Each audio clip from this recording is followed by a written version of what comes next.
So, Tom, very warm welcome to you this evening. How are you? Really good, thank you. And honestly, it's so heartening to see the turnout and the response that we've had this evening. I hope it's the first of many, and I hope that what we share with you this evening is a real reminder that actually we are still in this together.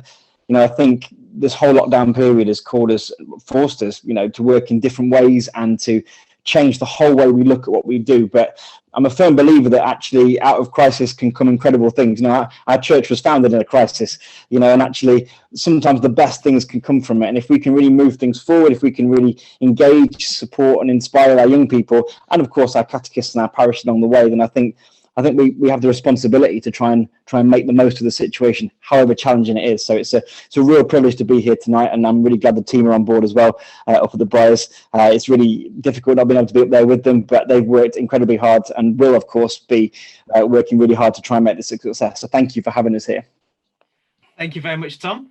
It's quite funny. I think we've got about a slight syncing problem with your video and your audio. So it's quite a bit fun to see your ventriloquist act, but I'm sure that will sort itself out. We're going to go across to the Briars team. Hello to everyone over there. Hello.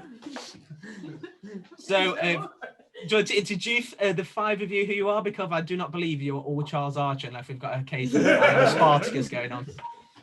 Hello, everyone. My name is Luke. I'm from Mansfield. That's it. Hi everyone, my name is Lawley. Yeah, I don't know why. I'm just going to pass over here. Yeah, I'm James. We'll go up there. Hi everyone, I'm Lizzie. I'm from East London. Hi everyone, I'm Elise. I'm from Scunthorpe. Has anyone heard of Scunthorpe? Of course, we've heard of Scunthorpe. Magical place. I've been there. So very warm welcome. I'm going to hand over to Tom now, and if it's just Tom, or do you want the Briars team to stay in for the beginning bit? They will be chatting in a minute, because I think what I'd really like the Briars team to be able to do is to share a bit about how they've been working over the last kind of few months, really. They're doing a lot of online stuff, and this is really just an extenuation of that. And if obviously you want to kind of see what they're about and get to know them a bit more, we can point you in the right direction for that. Okay, so they can stick around for a little minute, but I'll kick off if that's okay. Absolutely, I'll disappear then. Look, I know you guys are here tonight hoping that we can do something amazing, and I genuinely believe that even though things are going to be difficult, we can really actually do something incredible. The way confirmation has been prepared traditionally has been very different in different parts of our diocese. And I suppose the first thing I want to tell you about what we're proposing, what we're inviting you to, I kind of want to tell you what it's not before I tell you what it is. One thing this is not is about replacing the link between catechists and parishes. And this is not about kind of doing it for anybody or replacing anybody. And it's certainly not about homogenizing our young people's experience of the parish communities which we're hoping to welcome them into. This isn't an attempt to kind of undermine or kind of change the way and the successful way often that parishes have been working. And it isn't a chance to kind of replace or kind of not want to try and get back to the incredible foundations which I know you guys work so hard to put in place in your parish communities. What this is, I feel, is a chance for us as a youth service to support and encourage and inspire you so that you can do the same for your young people. What Inspire is a diocesan-wide program with local implementation, a chance for us to do really high quality stuff led by our volunteer team, incredible ambassadors for the faith, along with awesome speakers who we've collected from around the world, from different disciplines. A chance to put all that together, to give that out, but to offer that as a foundation for that parish link, that relationship between catechists and young person on a local level to still be strong and true and supported. It would be lovely to think that at some point this year, sometime soon, we're going to be able to have a confirmation class again or get young people back into our churches again, but we don't know that. And if anything, we know that there's still many weeks and months ahead. What we also know is our young people are in need. Our young people are in need of witness, of hope, of optimism, of companionship. For all of us finding it difficult to be at home on our own, they're finding it just the same.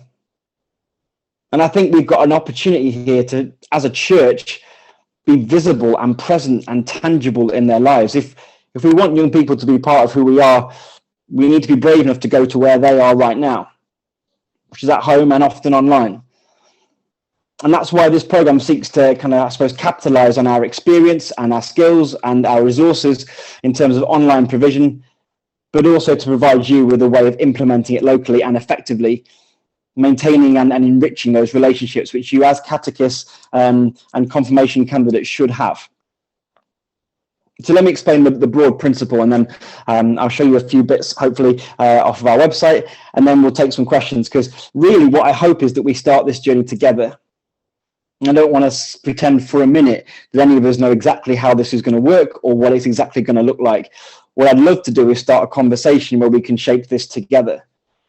A chance for you as catechists to get a bit of a head start, to start exploring some of the platforms and softwares and approaches, so that by the time we launch this course with our young people and invite them into it, you are confident too in using the skills and the technology. You know, I know for a lot of people, and we work with a lot of parishes and communities, it's quite scary, all this online stuff, live streaming things, video chats, messaging platforms, online learning environments. It's all actually quite scary and confusing. And one of the things we're going to try and do through the program is not just make it easy to access, but also safe to access as well. And I'm really pleased that Claire Mackenzie, our safeguarding coordinator, is here as well, because at all points we've tried to build into the design safety, reliability, and integrity, because otherwise there's no point in doing what we're doing. So here's roughly the plan, and you might have seen a really cool poster that Naomi did for us, which kind of outlines the kind of route or the progress. But the way it works is this: a kind of fortnightly, 3-weekly, it varies slightly because Easter kind of happens in the middle, but a regular online live session ran live, which would encourage you to take part in live, either with young people at home, as they may all have to be at the moment, or if things allow, for them to meet at the parish and watch live together. Either way, a live experience where we not just bring your parish young people together, we bring together the young people of the diocese. Now, I think that's awesome. The fact that young people will be able to see and realize that they're part of something not just bigger in terms of their parish, but really big in terms of their diocese and their church. I think there's a really powerful message to be had there. The fact that we're all coming together then gives our amazing volunteers at the Briars a chance to share some of their witness, their testimony, their faith perspective, but also a chance for us to bring in external speakers.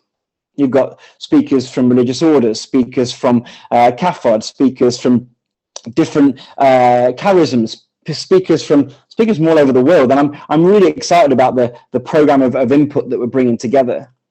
A diverse, representative, and I think inspiring selection of people, all of whom, of course, are part of our faith and can speak to our faith. That kind of live session, if you can't access it on the night, it's okay. You'll have an archive of it. You can access it again, or they can watch it back.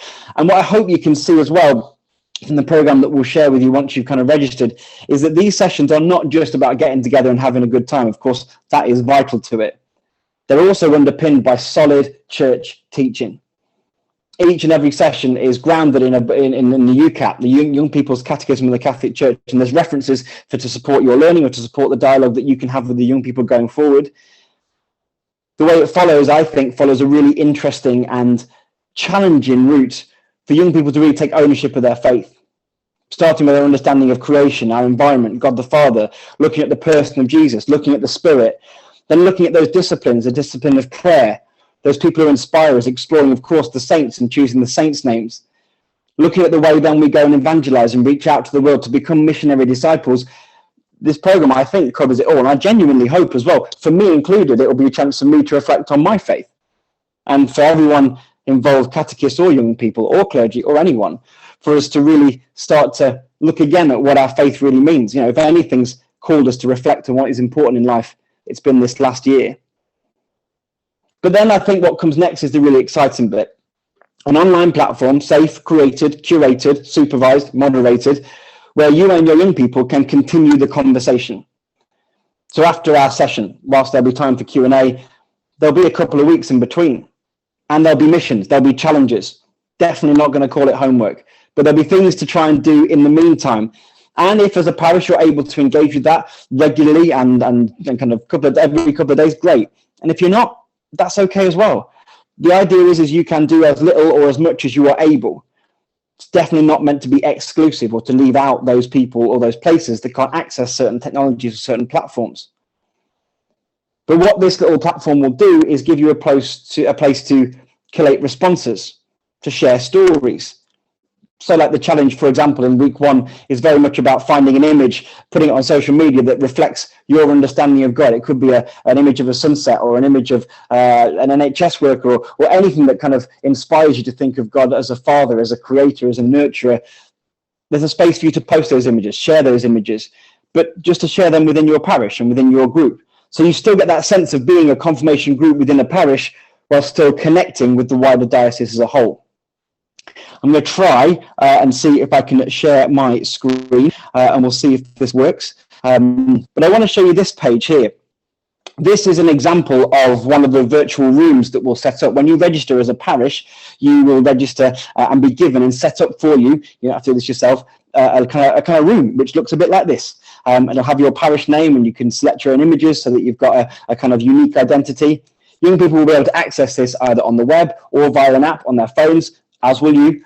And what it kind of forms like a bit of a message board, a bit of a wall, a bit like a Facebook page, but it's contained, it's safe, and it's moderated, in so much as every parish room will also have an NDCYS employee or an employee from the diocese present and able to view those streams. So it makes sure that that space is safe and moderated and keeps that safeguarding at its core. You can see at the moment I've posted a little post there. I've put an image in so you can see the current plan, so you can put it there. But at any point, anyone can leave messages. You can set assignments. I know it's called classwork here, and maybe you have to work on changing the title, but if you want your young people to send in suggestions about their saints' names or have an idea for a youth math that's going to use a virtual youth math that's happening in your parish, then you can do that and set them challenges which will be able to be completed on their apps. It's a really simple and intuitive platform. And there'll also be a room called the Catechist room, which is just for you guys. And again, if you register tonight, you'll all be invited into this room so you can see what it's like to actually be in a room and explore it. You can load it up on your phones and you can try it out. We've got many weeks, I think, before we start, which is important, give you chances to really kind of get to grips with it. What this gives us is a safe space for you to use to build those relationships and, of course, to continue the conversation, to take the message or the input that you've received in the large session and carry on with your young people. Of course, if that's not possible, we can still carry on the dialogue in other ways, and we'll be doing that through social media and through stuff we'll be putting out as a youth service to make sure that no young people get left out. On the confirmation page that you can see at the moment, it talks about what we do, and it's got a little picture of our beautiful team, and it talks about how we approach and what we're aiming to do. So I do encourage you to look at that and to register, and I'll come back to that in a minute. But that platform and that process, the diocesan session, followed by the weeks where you can engage on the platform as much or as little as you're able or you like to then carry on the conversation, which then we pick up with the next time we have the session, will take us through a journey we can do together, but that will still feel local and real and tangible. And at the end of it, my hope is that we can then celebrate and confirm our young people after a meaningful and real and tangible experience of preparation, even though we are in kind of unreal times. Now, I have put it to the bishop that we should hire the ice arena and do everyone in one go in a massive concert. So we'll see where that goes. And if you want to support that idea, by all means, email in. But the idea is, I think we need to think a bit differently. We need to think a bit bigger and we need to think a bit more together. My hope is that this actually lays the foundation for a lot more of a joined up way of doing confirmation, that in future we can look at linking up with the parishes nearby, so that we as a youth service can better support you in terms of training and resources. And I'd love to see this be the start of something, not just a stopgap or something we're doing because we can't do anything else. This is something we can do because it's good and it will make a difference and it will have impact.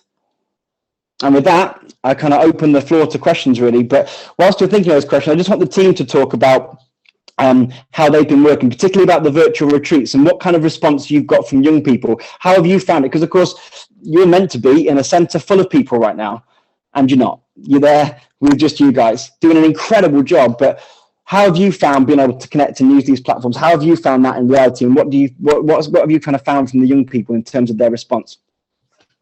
think we've had to adapt how we work as the Briars team and as the youth service. And as Tom was saying, usually there'd be 60 year sixes running around site and we'd be working with them in real life. And now we can't get within 2 meters of any young people and we're not really allowed to leave site at the moment. So it is challenging, but I think we've had to take all of that in our stride, and I think it has opened itself up to a whole new world of things that we didn't think would be possible. And I think for the online retreats in particular, have been, the response from young people has been amazing. Like, we do the most mornings, different schools around the diocese, and it's so good to see their reactions, even if it's just laughing at like the things that we do, or like actually that we had so many amazing young people talking about what they thought about the scripture, and even that's in a chat window in a YouTube video, it's still a way that we can speak to them and reach those young people, which I think is really, really cool. I think what's so special about it as well is I don't know how many meetings or the courses I've been in with Tom,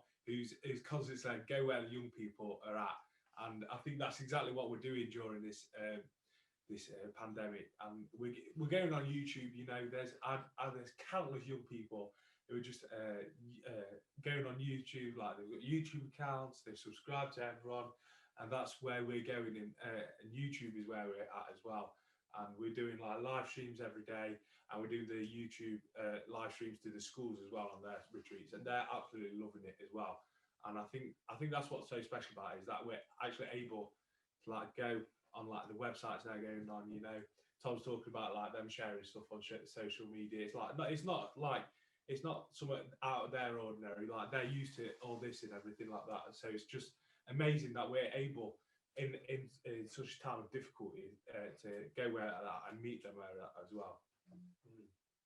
And one of the things I'd really encourage you to do if you get chances to check out our YouTube channel. I mean, those people who know me will know I never miss an opportunity to plug our YouTube channel, youtube.com/NDCYS live, and hit subscribe, obviously. But it's a great way of seeing just what's possible and just kind of what the style is, because again, we ground everything we do in sound liturgical principle.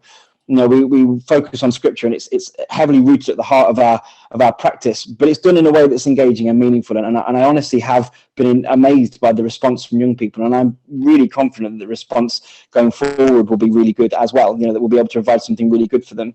And again, we'll do it together. You know, the idea is that very much we're putting this out there now so that we've got a chance as catechists and as parishes to kind of get our heads around it, get people registered. And actually, interesting, something a number of people have said to us is about the start date. At the moment, session 1 is on the 23rd of February. One of the things that we're going to do is actually change it slightly and make that first session another information evening, but for young people, just to push back the first session to give extra time for registration. So the conscious things take time to get out there and to kind of to disseminate. So that first session on the 23rd of February will be optional. You know, it won't be mandatory, but it will be a chance to meet the team, and actually we'll introduce you to some of the speakers and go through some of the session content, and of course give a chance for young people to meet the team as well, and young people to get a feel for it and to try out.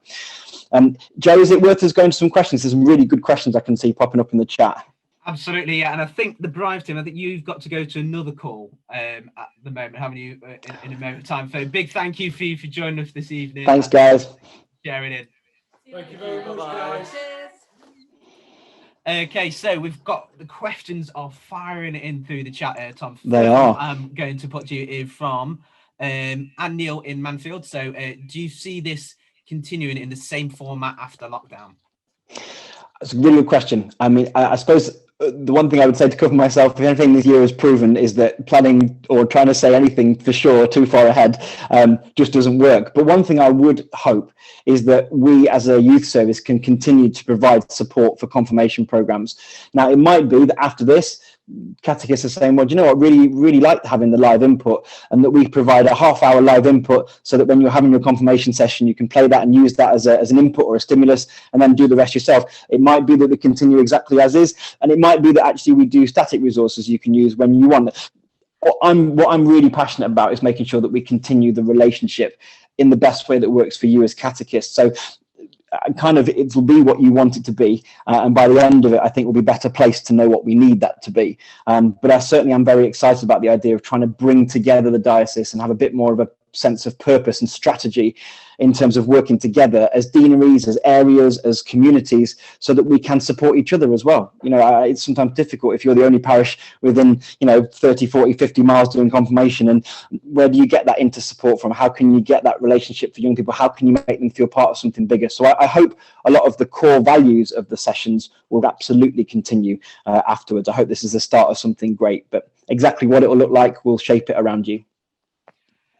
Thank you very much, Tom. So second one's coming from Father Neil in Burton, which is asking how many sessions. I'm right in saying there's 7 core sessions, Tom just mentioned there, but we've got an additional one that we've added, which is the kind of come and see first time kind of experience the platform, experience what we're all about, which will go ahead on the 23rd of February. So all the other sessions have been knocked back to the next date. So we'll be sending out a new information after this meeting to all those who've registered interest, and we'll also get it shared to all the parishes as well.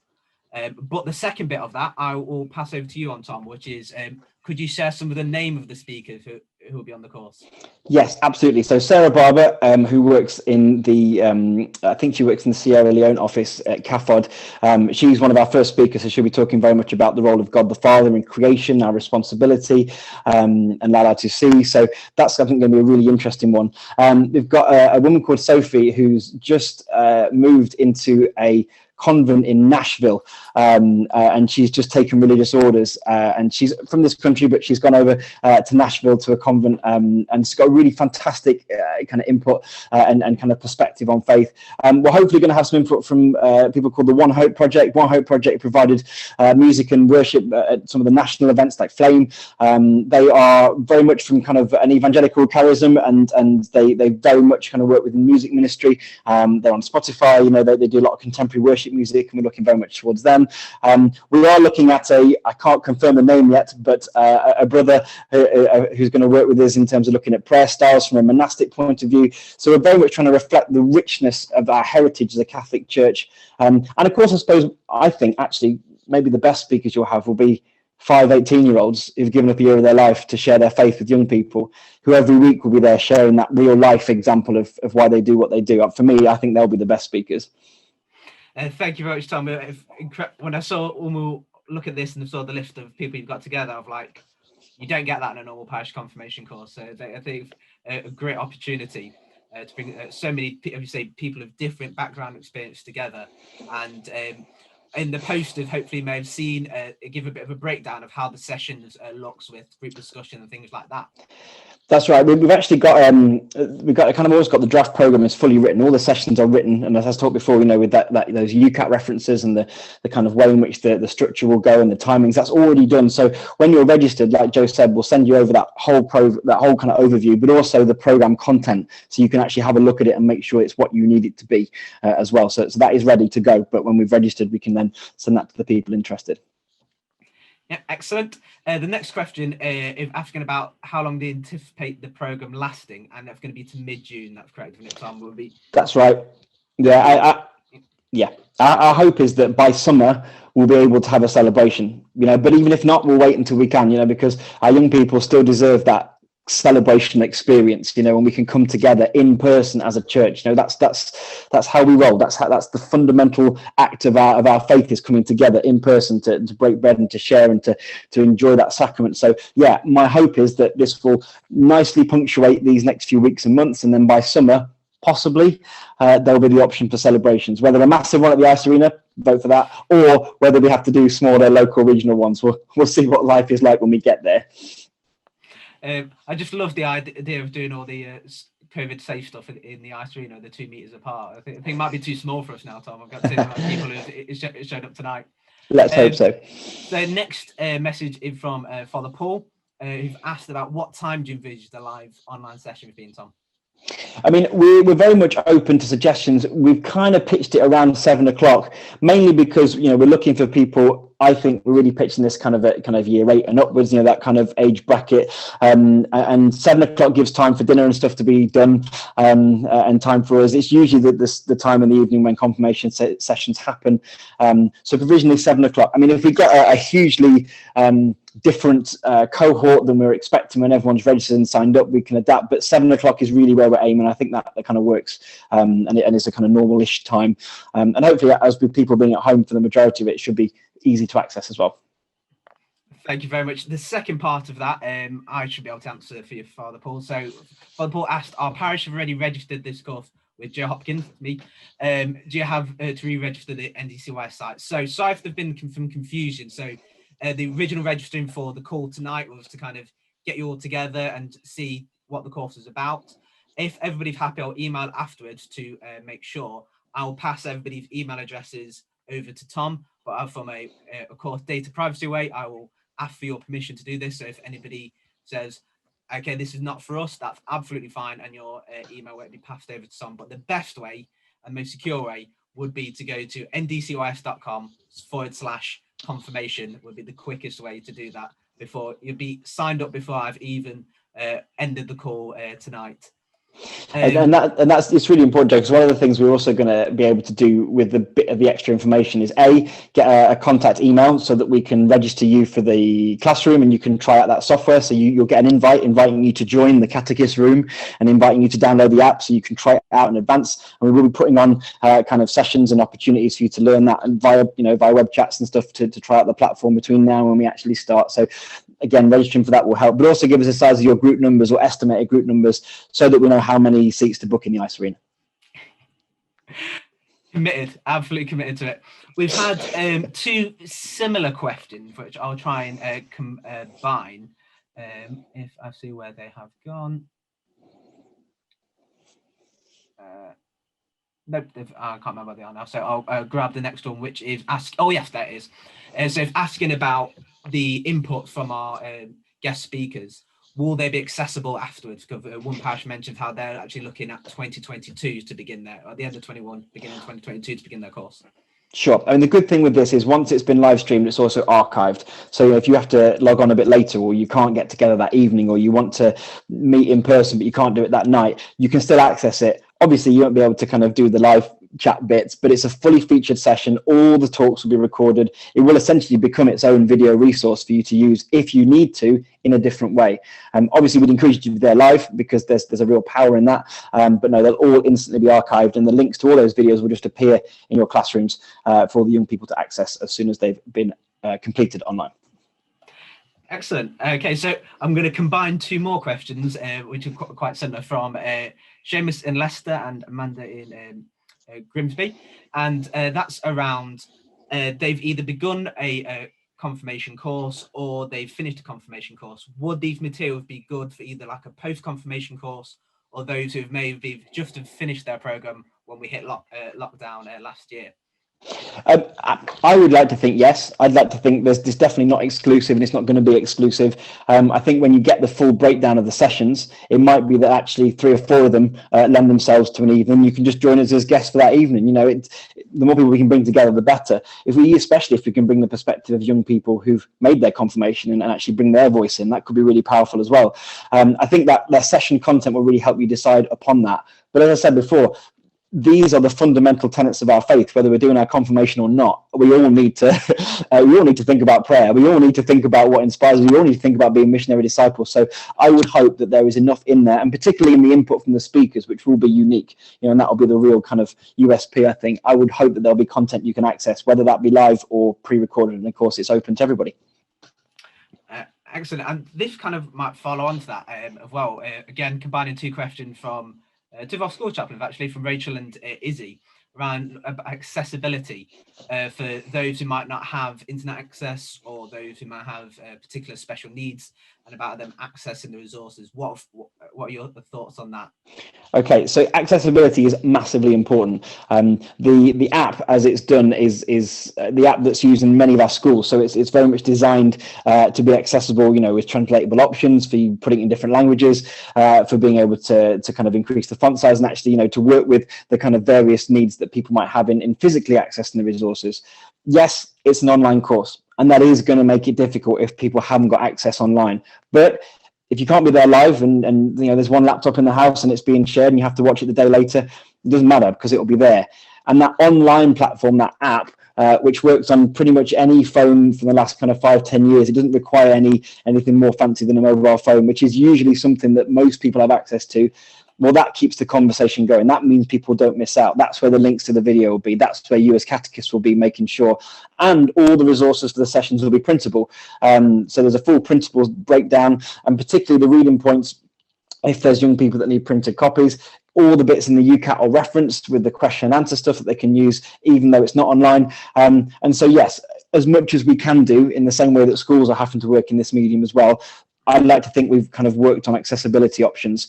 And one of the other things as well I didn't mention before is that the platform, the room platform, also requires and enables us to add the parent and guardian as well. And every week the parents will get instantly emailed a kind of breakdown of everything that's been posted into that group. So even if the young person misses out, then hopefully the parents will still be able to support that where possible, to make sure they're not missing out. And also it encourages that oversight, and again, that extra level of safeguarding and protection to know there's that accountability and transparency for what's happening in those spaces online. Excellent. Hopefully quite a quick question from Laura, which is, you said that you were aiming at year 8 upwards. Will it be suitable for year 7s?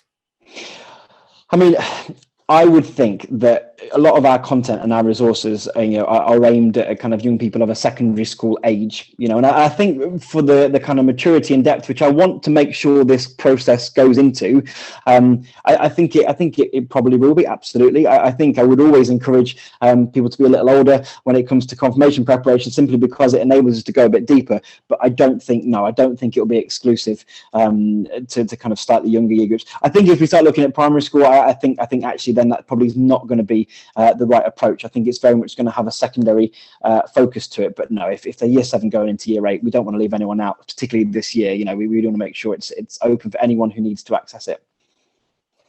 And just the last 2 questions come through similar vein of, Tom, we're waiting for the second collection. Is there a cost? There's absolutely no cost for this. I think one of the things that we've been able to do as a youth service, as the team said, is change the way we work and look at our priorities and our capacities.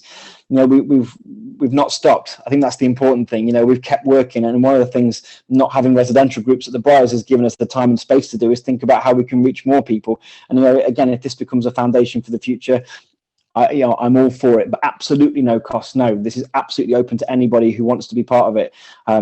We're your youth service. That's how it works. So yeah, absolutely not. Excellent. So I had a couple of questions to do with group size around those who might have larger groups, with the way of kind of breaking that down. Those who might feel that like having 30 people maybe in one classroom might be quite large. What kind of response on that one, Tom?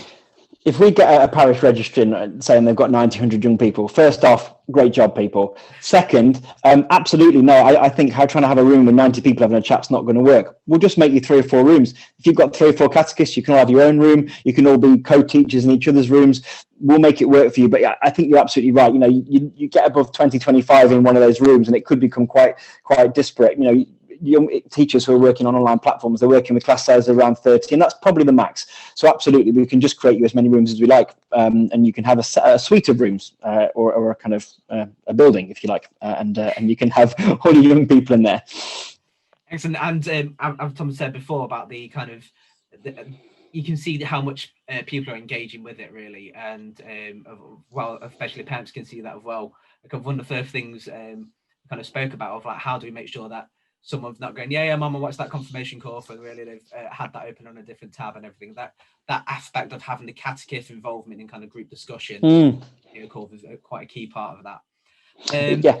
I think we're getting towards the end of the question. So another quick one. Someone's got a candidate who's nearly 18. Would this still be appropriate for them at that end of the secondary school age? I mean, as I said, no one's not welcome. Absolutely not. And the topics and themes, what we hope is provide a stimulus to then take on your own journey, in your own dialogue. So I'd hope that anyone who accesses it, whether they're 18 or not, can then take that wherever they need to go, suitable to their depth.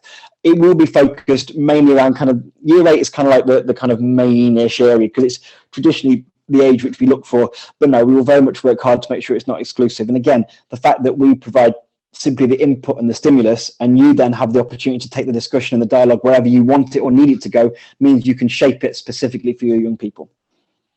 Thank you so much, Tom. The final one is more of a kind of comment come from Seamus, who's one of the school chaplains, particularly works in the senior leadership of school, and he said that if you've got particular worries about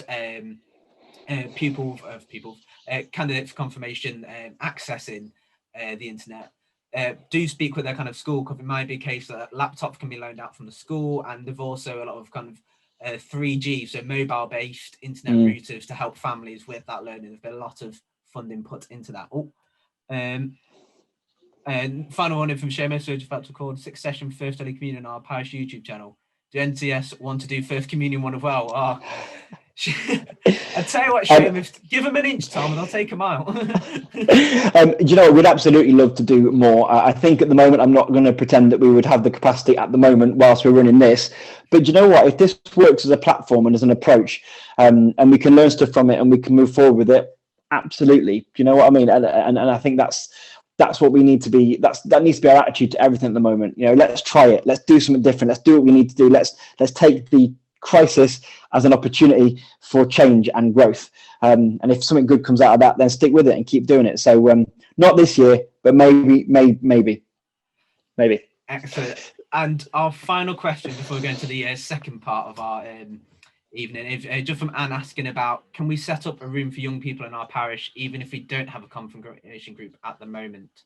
Yeah, absolutely. I mean, the good thing is, you know, the 23rd of February, that's not when it starts. That's just going to be an evening for young people to come and see what it's all about. We'll live stream on our YouTube channel. You know, we've got thousands of followers to our channel, so it might be the fact that they actually find out about it via live stream on that kind of first night. Who knows?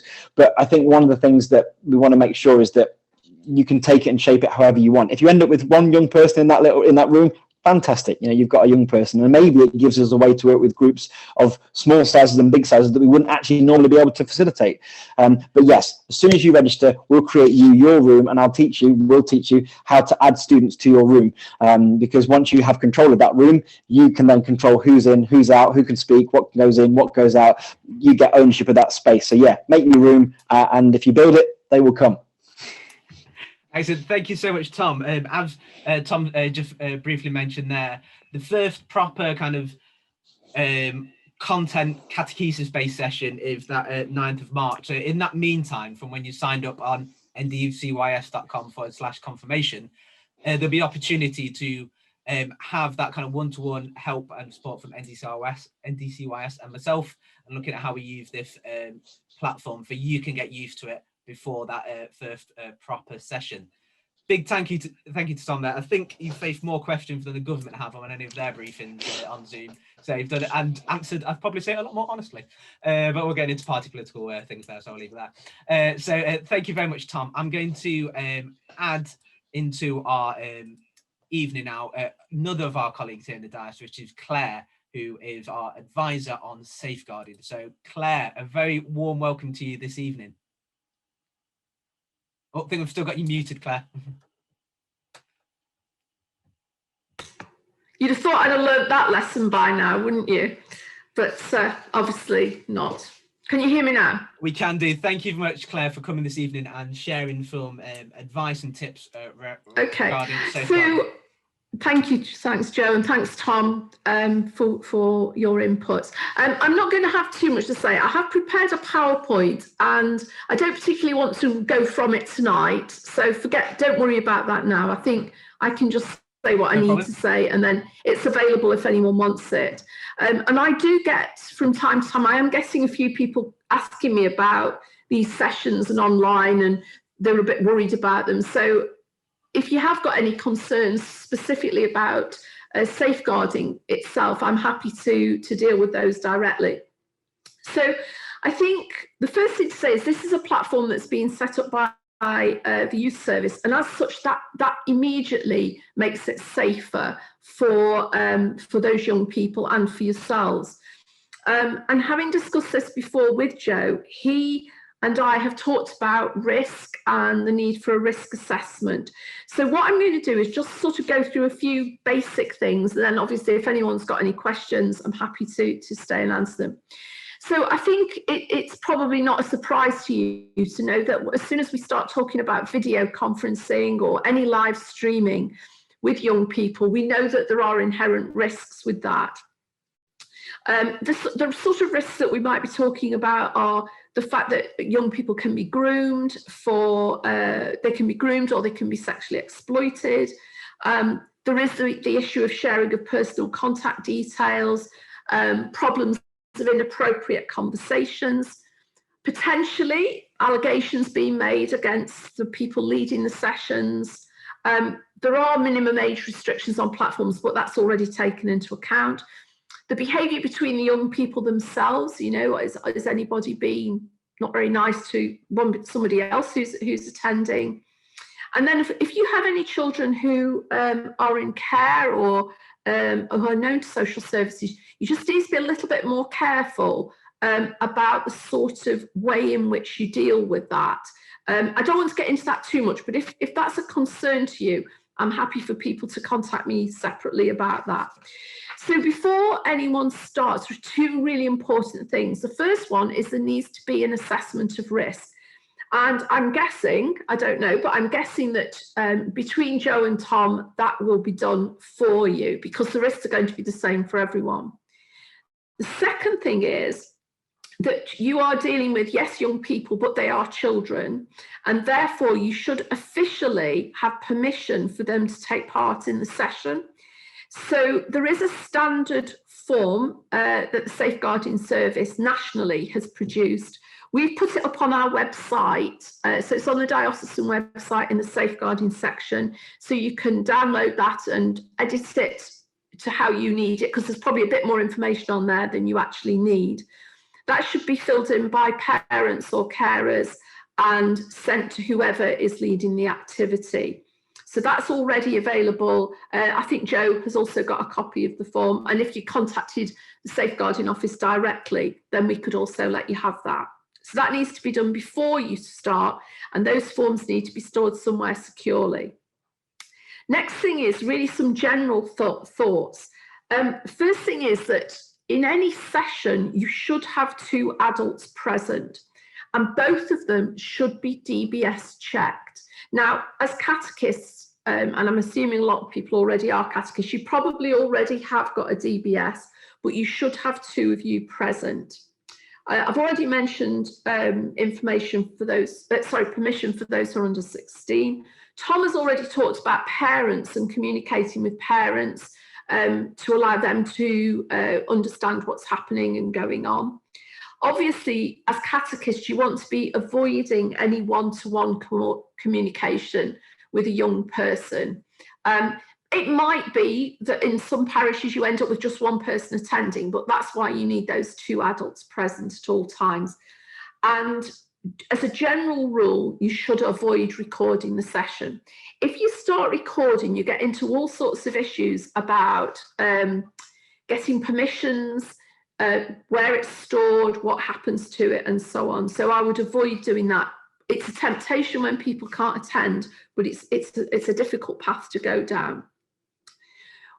Think about the actual what's happening during the meeting. So it's better for the young person attending to be in a place that's visible to others. In other words, ideally not away from everyone in their bedroom. So somewhere in the house where, okay, people might not be coming and going all the time, but they're not shut away. The reason for that, well, 2 reasons really.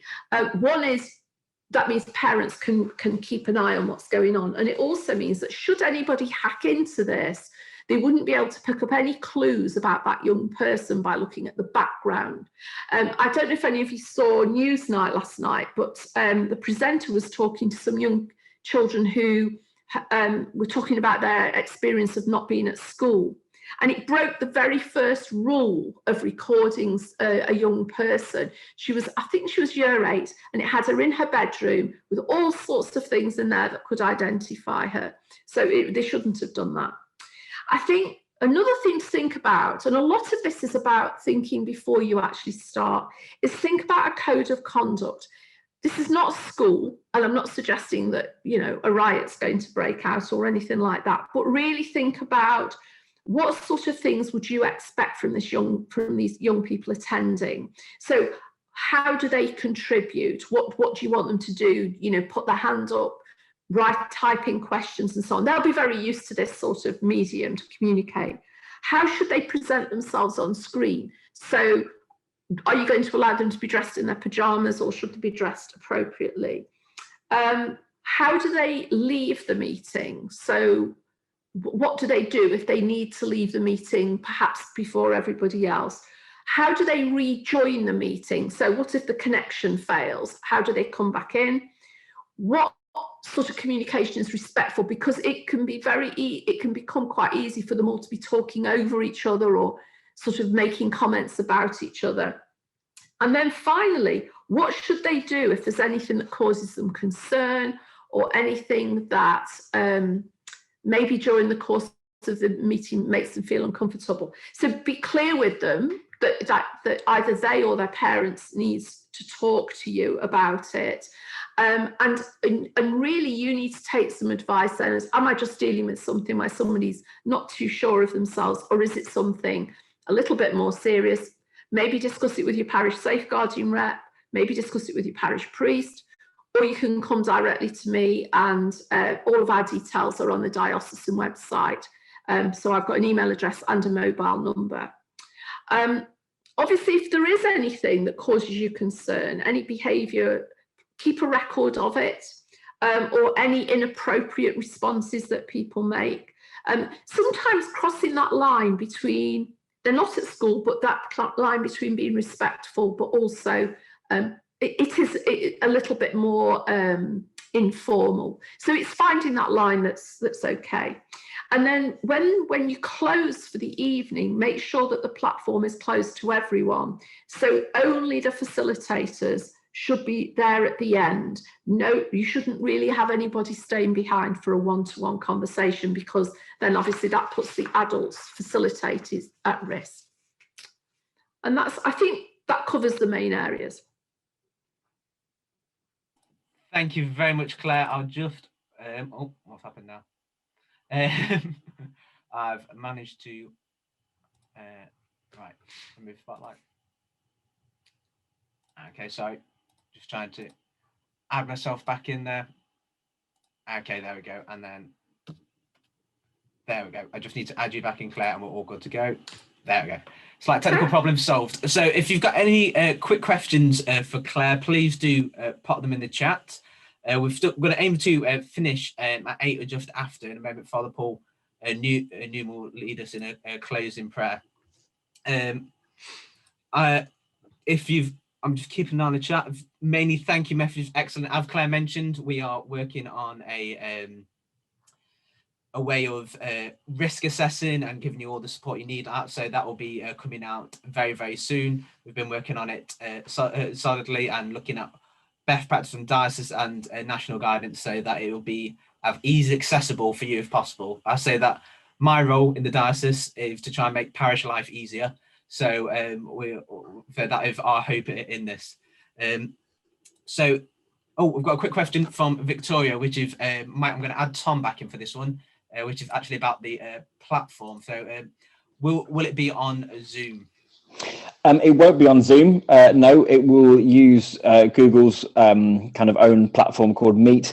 The reason is because it integrates with Google Classroom. Yeah, and I think I was really pleased that Claire picked up on the fact that obviously because as a youth service we're kind of overseeing it and supervising it, there's an extra level of protection. But of course, Google Classroom is a platform used by many of the schools in our diocese because it has the right kind of safeguards, the right kind of oversight, the logging of chat content, the kind of the protections in place to make sure that it's used safely and responsibly. And as I said, Joe and I are working on making sure that risk assessment is out there, and making sure that the way in which we provide the platform for you builds in those securities and those safeguards, as well as, of course, encouraging best practice from you as catechists, to make sure you're supporting each other. And so some people in the chat that Google Classroom is great and easy to use too. You're right, it is, Seamus. It is. yeah, so yeah, it won't be on Zoom. One other thing I think to clarify as well, because obviously I talked about recording our sessions. The bits we'll be recording and sharing are the input and kind of public bits from the youth service. Your dialogue and the stuff that takes place within your groups won't be recorded and archived, won't be available to watch back. There won't be any recording of young people. The only bits that will be recorded and then shared, of course, will be the public facing stuff that we and our speakers do. So just to clarify that, because Claire's absolutely right. We're not going to be encouraging that kind of archiving of those smaller conversations for obvious reasons. Yeah, and following on from Michelle's message there about code of conduct, yeah, that'll be part of our kind of safeguarding pack we'll send out. And Claire's PowerPoint I'll be able to send round to you tomorrow with the question asking if it's okay to pass on your data to Tom as well.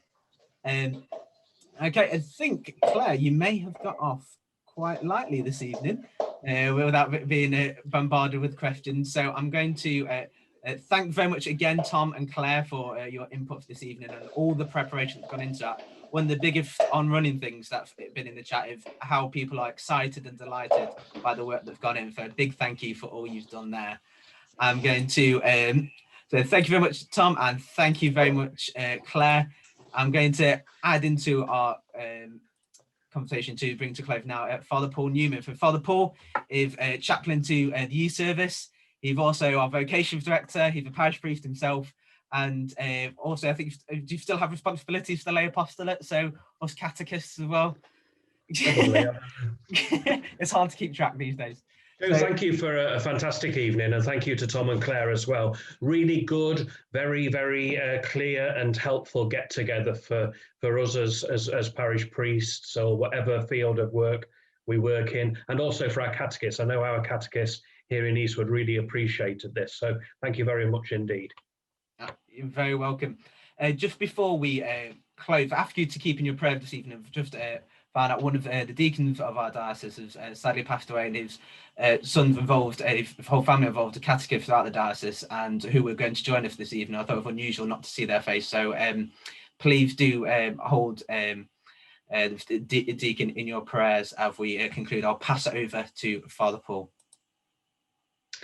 Thanks, Joe. So we'll just take a little moment, shall we, to close the evening with prayer.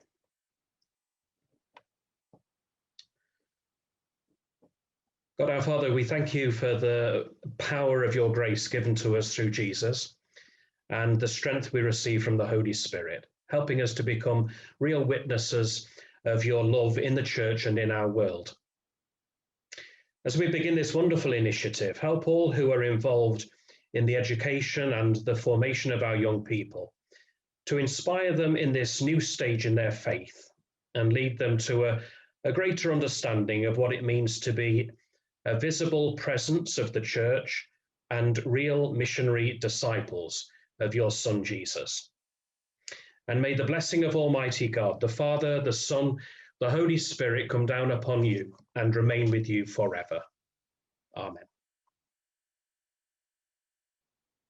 Thank you, Father Paul, for such a wonderful prayer to bring our time together to conclusion. My final thank you goes to everyone who's given up your evening to join us, and all the things that you've done like outside of this time, and all the things you're going to do. I know it's going to be a wonderful course, and it's great to say.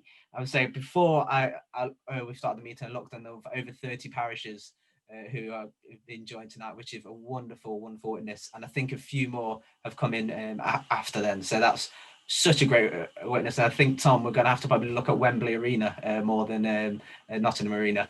So thank you once again, and I pray that you'll have a wonderful rest of the week and every blessing on the time ahead. God bless and good night.